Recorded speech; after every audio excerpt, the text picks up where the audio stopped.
Hello everyone, and welcome to an Order of the Raven's Eyes guide to Gilgamesh, Battle on the Big Bridge. Gilgamesh is actually a fairly simple fight, except for one fun little twist. He likes to crowd control the players. There are roughly 3 phases to this fight, the first 2 being extremely easy, and only the last requiring anything resembling work. Regardless of how easy it is, having 2 tanks and 2 healers is strongly recommended due to some of his mechanics. As usual with our guides, please feel free to pause the video at any time to review the info provided.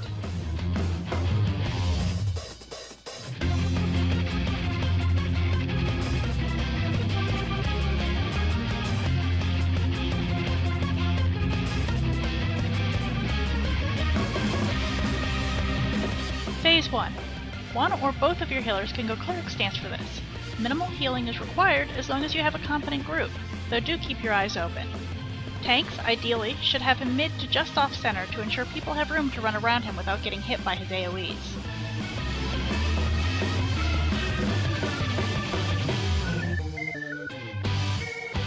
His primary attacks during this phase, other than beating on the tank, are the occasional instant ranged attack Pranamante, which can do 1200 to 1800 per hit and do similar splash damage to nearby party members, and Bitter End, which is a channeled frontal cone attack. It's important to note that throughout the fight he'll also be inflicting the following status effects. Isuna and leeches will not remove them. Toad. You'll be turned into a toad for 20 seconds, your max health decreased by 1000 or more, and you'll be unable to access your abilities, including sprint. Hop for your little green life because someone wants you for dinner. Minimum.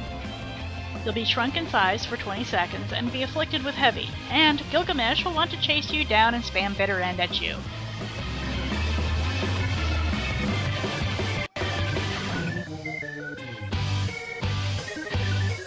Lastly, there's Confused, which is caused by his Rocket Punch attack. While confused, a player will chase down the nearest party member and auto-attack, which is particularly bad if they are a physical DPS or going after a squishy member of your party. Unlike the others, however, this one can be removed, but only by healing that party member to full, so if you see anyone with Confused, heal him to full. At around 50% health, Giggling Gilgy will grovel. At the end of his channel, he'll jump up and do a small AoE around him.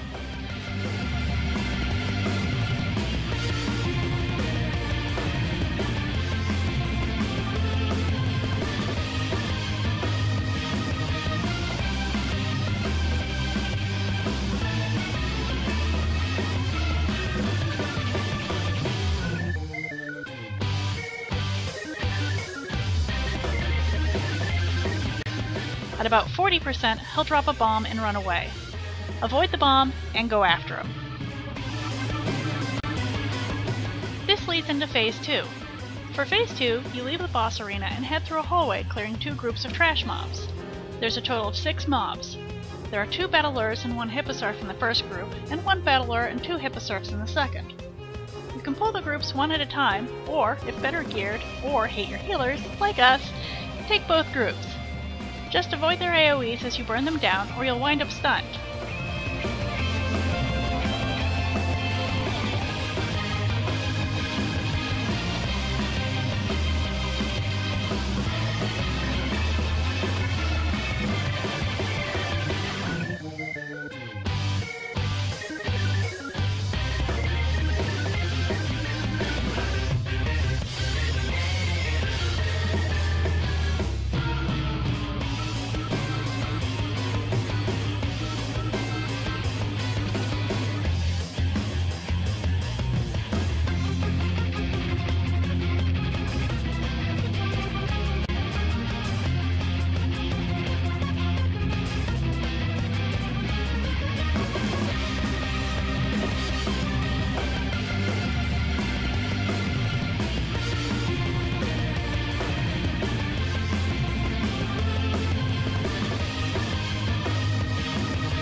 Once the hallway is cleared, wait for your group at the entrance to the next arena. If you engage Gilgy again before everyone's there, you can actually lock your party out. Feel free to rebuff and regain health while you wait. Once everyone's ready, attack him again. Phase 3. This is where things get really fun. There's a lot more AoE now, so your healers will want to be proactive. I keep Medica 2 and Regen up for this fight for when I'm toted. Toad can affect up to 6 party members now, though thankfully he usually leaves a tank and healer free to continue doing their job keeping the party alive. Each person toted will have their own personal chicken chasing them, trying to eat them. Mini can now also affect up to the entire party. He almost always minis a tank though, so usually he won't chase after anyone else. Rocket Punch will also fire off at 2 people, so make sure your healers watch for them and heal them as soon as possible. Otherwise, they'll be chasing chickens and running through AoE. In this phase, he seems to have tweaked one of his abilities. While Bitter End seems to be the same, Predamante now sometimes, and only sometimes, has a circle marker in cast time. Otherwise, it's the same as it was in Phase 1, with no cast time and no marker. He also has a few new moves. The first is Whirlwind Slash, which is an AoE around himself that does knockback. You'll see it coming. Second is Giga Jump, where he targets a random party member with a yellow reticle and then lands on him about 6 seconds later, causing splash damage to anyone else nearby. When you see the yellow reticle, move away from others. Third, he'll spawn little whirlwinds in a partial and fairly sloppy grid-like pattern. While it's easy to slip between them, be careful not to go through them as they'll explode and injure anyone nearby.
Hope you enjoyed the guide. Thanks for watching.